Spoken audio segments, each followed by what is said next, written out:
बिस्मिल्लाहिर्रहमानिर्रहीम। चांद। सूरज आवाज जमीन की तरह चांद भी एक गुला है।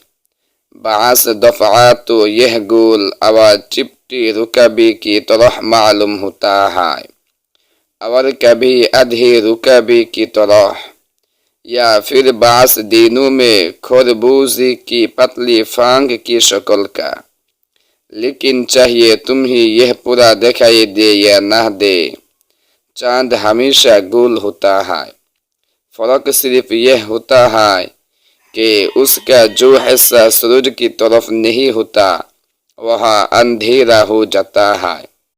चांद की खुद कोई रोशनी नहीं होती, यह बात कुछ अजीब से मालूम होती है, लेकिन चांद की रोशनी दरअसल सूरज की रोशनी है जो चांद पर पड़ती है और उसे रोशन कर देती है।